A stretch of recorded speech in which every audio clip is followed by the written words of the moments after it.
on her way, so we're just gonna give it like another minute. But yeah, we'll start as soon as we can. Yeah, sure. Hey everyone,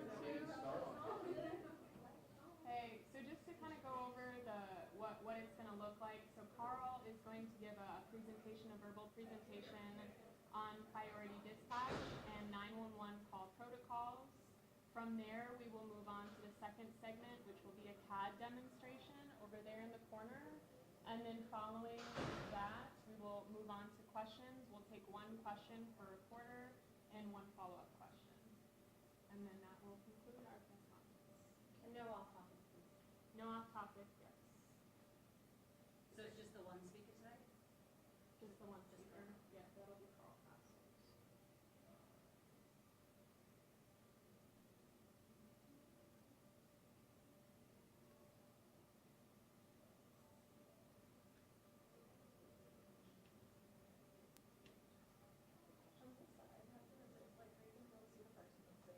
Also, I would just like to clarify too that off topic also includes questions about specific incidents.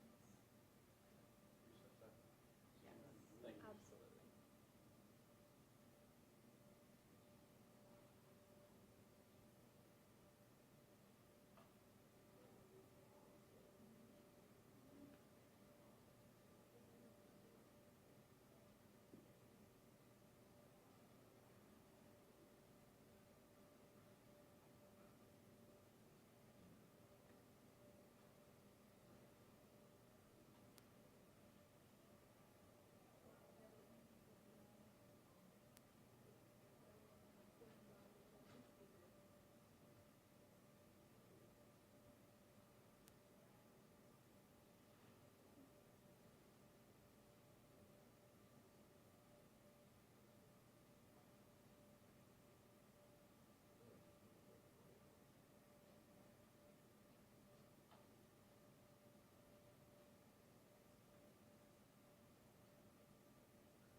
agency reps agency.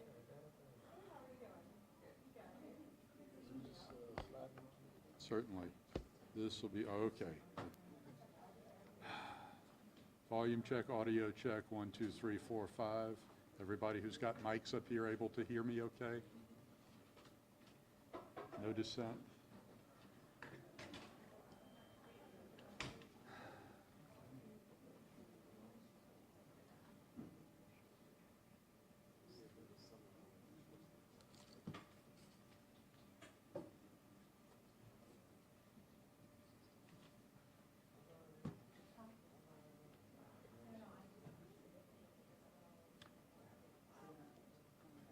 Okay, good afternoon, everybody. Welcome back to Orleans Parish Communication District. Y'all know I'm Interim Executive Director Karl Fasold. I have with me heads of the public safety agencies or their representatives as well. And sorry, I forgot, from the Domestic Violence Task Group from the Health Department. ISIS, I'm sorry. We have Superintendent Roman Nelson, Bill from EMS. We have Superintendent Kirkpatrick, I always want to mispronounce it, I apologize, from NOPD, and the Director of Homeland Security for the City of New Orleans and the OPCD Board Chair, John Thomas.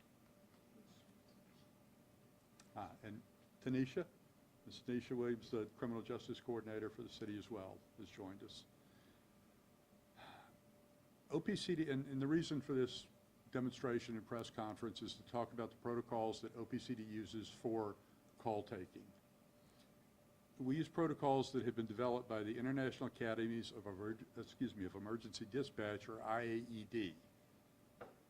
Got the website here if anybody wants to look it up and go pull background information or anything else for it. We use it for both medical calls, fire calls, and police calls. We started with IAED in about 2008 with EMD, or Emergency Medical Dispatch. Now, they use the term dispatch, but it's actually call taking or intake of calls. It has to do with the caller's interaction with our personnel and how we get that information from them. Interestingly enough, the EMD protocol was developed by Dr. Jeff Clausen, who did his internship and residency at Charity in New Orleans, and that's where it developed out of, was how people are calling 911 for medical assistance, and the fact that call takers were not getting all the information to properly classify the medical calls for assistance and to provide pre-arrival instructions to the callers on how to do CPR or how to stop bleeding, et cetera, and make the outcome better for the individual. So they developed EMD to start with. And the EMD protocol is 34 different protocols that go to 2,676 discrete determinant codes. A determinant code is something like 114D03. It's just the numbers and codes that doesn't mean anything to you right off the top of your head, but it means a lot to us. And we take those codes, which encapsulate everything going into the call, and map those to CAD incidents in the computer-assisted dispatch system. Each agency has their own CAD incident types with the priority associated with them, and we map the determinant codes to those CAD incident types. On the table in front of the chiefs are the flip card versions of the protocols. That's the first iteration, or what first came out with it, and these are the current protocols. You're welcome to flip through them, but we can't copy them or produce them en masse or anything like that. They're copyrighted materials. However, Priority Dispatch also has software that implements the protocols. That is called Priority Dispatch, or PQA. That's what we have on our CAD computer systems. The call takers will go through the protocols on the computer, and then when they get to what's called a send point, it goes into the CAD system. Those send points exist so that as soon as enough information is known to provide the appropriate resource at the appropriate priority to the caller, it can be sent to a dispatcher who actually talks to the field units on the radio and sends them to the calls. So The call taker can get to a send point. The call will go to dispatch while the call taker is still getting more information, while the call taker is still giving pre-arrival instructions to the caller. And if it's a call type that will require multiple agency response, an accident on the interstate with a car on fire and people hurt, then the CAD system automatically clones that call to the other agencies as it's created for police, for fire, for EMS. So there are no delays inherent in the system in getting the call to the dispatcher. As I said, EMD has 34 protocols, and protocols are things like cardiac arrest, severe bleeding, broad categorizations of call types. For police, it would be shooting, assault, robbery, domestic violence, etc. For fire, there are 34 protocols.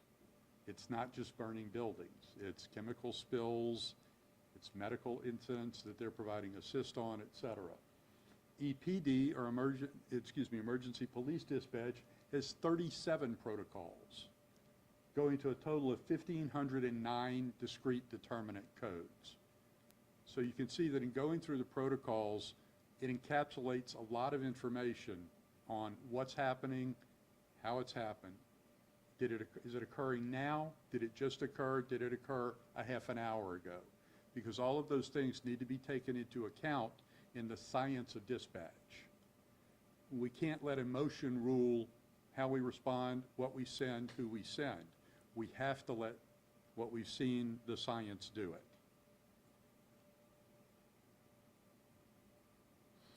Our emergency communications specialists, ECSs is what we refer to our intake people or call takers, attend a 6-week academic training academy where they learn all about all the protocols, how to use them, how to change, when they should change, etc., followed by a 10-week on-the-job training, for lack of a better way to put it, with a certified training officer who sits and works with them.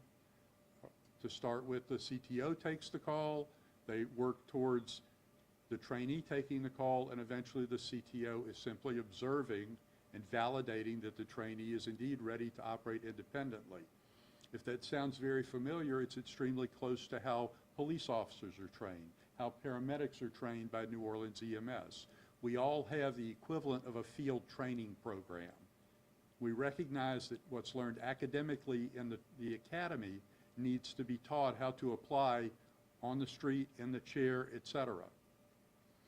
In addition, our ECSs have to do in-service training. They're required to maintain their certifications, and there is training required by the Academies of Emergency Dispatch to ensure that they are current in everything. Our ECSs who become dispatchers still have to work sitting in the chair, taking calls, and doing those recertifications to keep that certification active and to be able to fulfill that role as well. In the academy, each discipline has a test. They have to get 100% on the test in order to pass. So you miss one question, you have to recycle and try it again, etc. We're now going to have a member of our training compliance team, Lauren, who's seated behind you at the computers, work through some scenarios within priority dispatch and go through to show you what the questions are, what happens, and how they end up rolling into CAD. After that, we'll focus back up here and take any questions. Please don't interrupt the demonstration with any questions.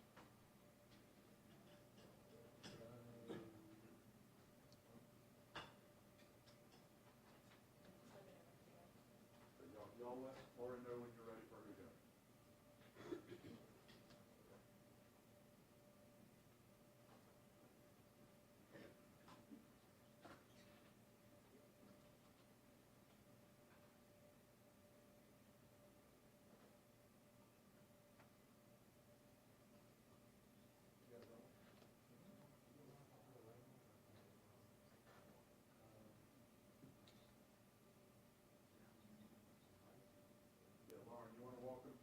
do it? Absolutely, so I'm just gonna use this address, 118 City Park as our test address. And then we'll take the Caller's name and their phone number in case there's a disconnect. And then we ask them to tell me exactly what happens. When we learn the nature of the call, then, for instance, if there's a shooting that's in progress, I would open the police protocol, type in what the problem is, select the most appropriate chief complaint, we call it. We know that it's in progress, someone's injured, how many people are injured, and how many suspects are involved. And at that point, this is where we get to a send point. This is when all of the information will be collected and sent through CAD to our dispatchers.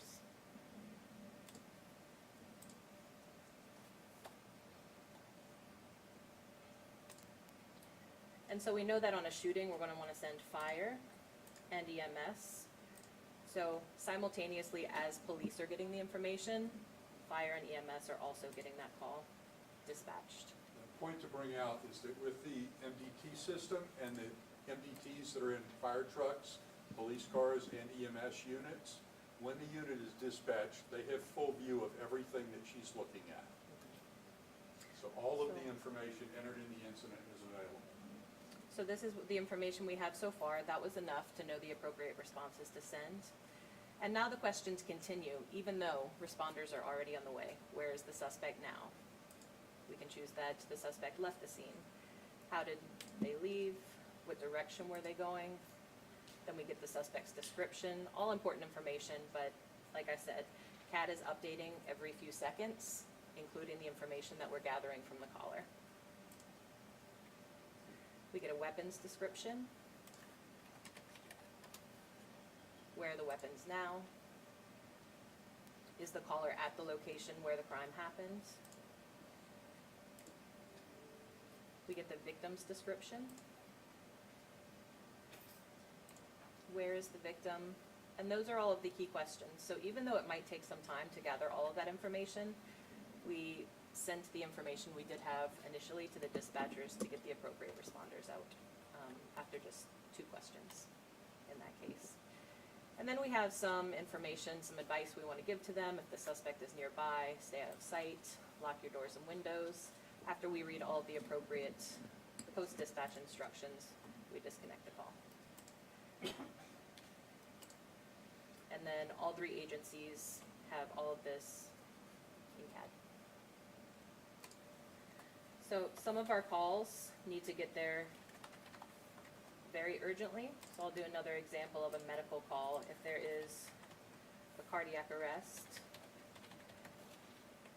we open the medical protocol, and there are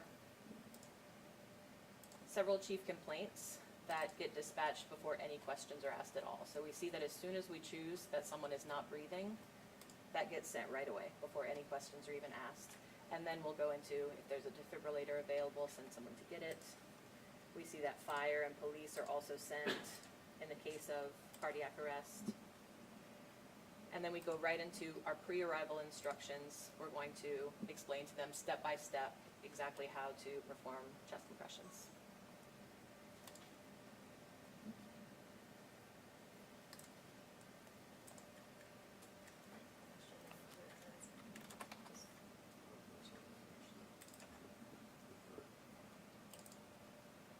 All right. In the case of a fire, any structure fire,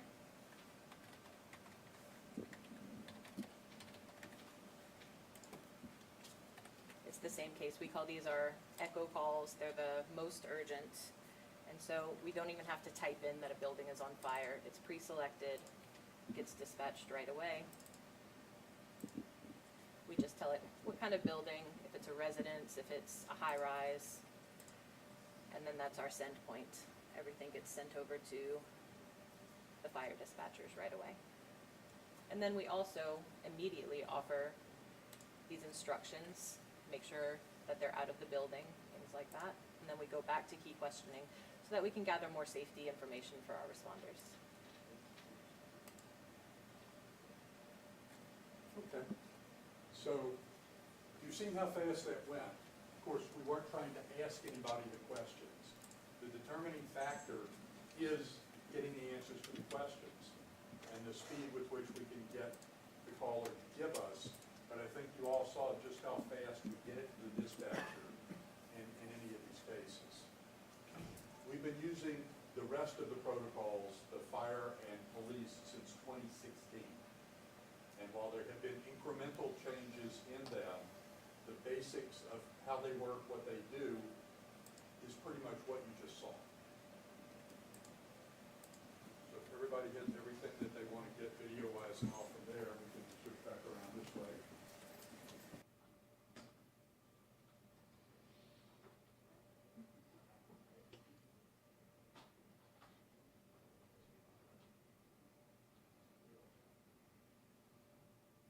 Sorry about that for the camera guys. We couldn't come with any way to get the CAD terminal up here too. But Right. So now that we're all set up, again, to reiterate, this is going to be one question and one follow-up question per reporter. No off-topic questions. That includes questions regarding specific incidents. And we will start from my right and go down the line. You have the first question? you're good. What's the ideal response time, and how far from reality do you believe your department is from this? Well, the ideal response time for us is to answer the call 90% of calls within 10 seconds and 95% within 15 seconds of incoming 911 calls. We are not at that point. We are understaffed by about a third, just like most of the country is in 911. We are averaging about 80% call answer time. So we'll get 80% of incoming 911 emergency calls answered in 10 seconds or less. That is OPCD response time.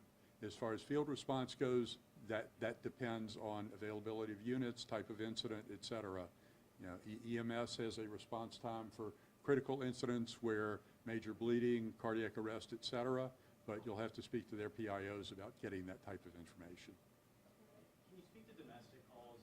Are they handled any differently from other calls? Are there different ways to prioritize domestic calls? Domestic calls go through the same question and answers you saw. There's a separate section for domestic calls. Depends on what type of domestic or how it starts off. Obviously, somebody being shot, we're not as concerned that there's a domestic as that someone is shot. The primary concern on any domestic call, however, is the perpetrator still there? And then the questions tend to go to get more information about the perpetrator for safety of the arriving responders as well. So you saw the first thing we need to know is the number you're calling from, the location of the incident, and then anything about the perpetrator. So our concerns are where is it, what is it, and safety of the responders as well as the citizens.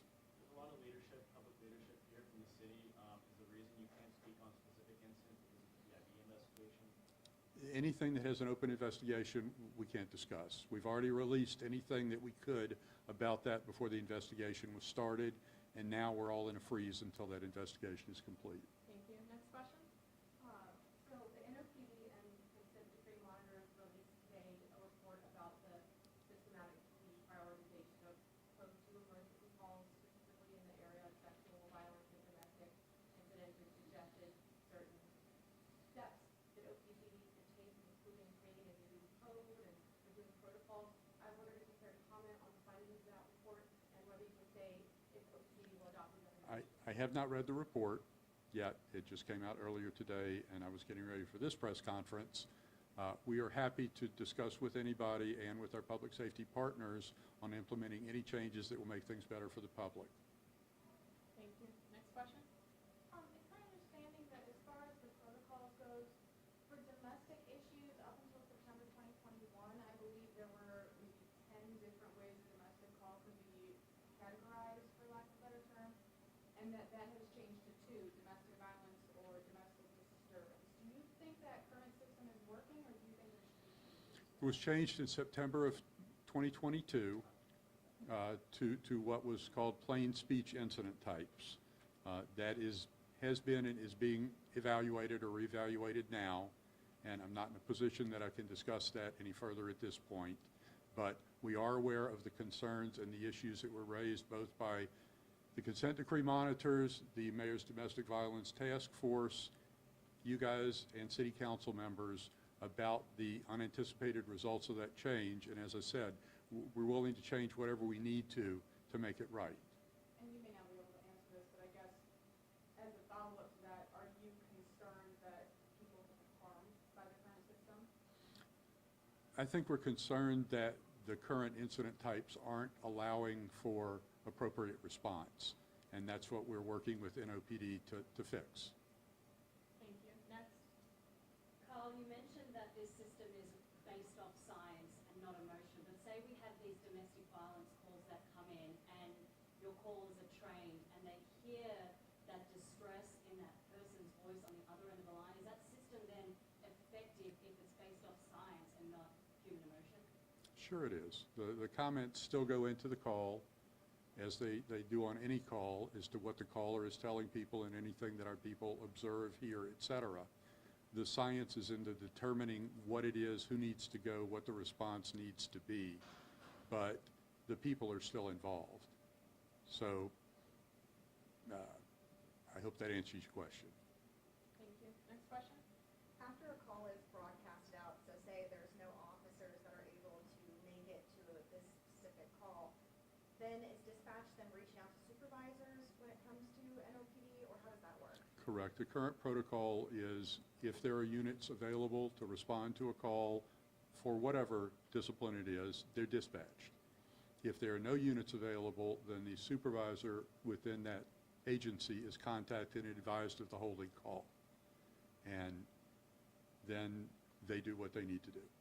And so when it comes to a priority 2 incident, say you have multiple priority 2, who makes the decision on which priority 2 is more important than the other?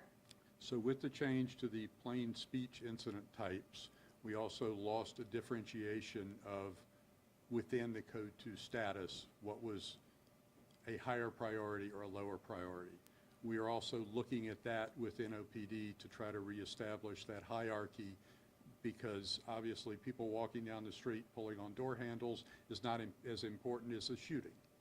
And we lost the ability to differentiate that within the system, which left my dispatchers trying to determine that from what's visible on their screens in front of them, and that's not really fair to them to expect them to do that either. So we are working to fix that, and I think that you'll be happy with the results once we can release them. Do you think that has actually kind of handcuffed some of your dispatchers from being able to relay that information? Sure. Well, they can still relay it. You know, the incident type is still the incident type, but I think that not having a structure in place to help them prioritize what's more important then relies, it's the same reason we went with the protocols to start with, on we would rather not have to have each individual making their own decisions. We'd rather have a structure in place. All right, great. And that concludes, I think, one question and one follow-up question per reporter. So Thank you guys for coming. If you have further, Megan and Emma will be happy to take your questions via email, et cetera, as far as OPCD goes, and you all know who the PIOs are for each agency as well. Thank you very much for coming today.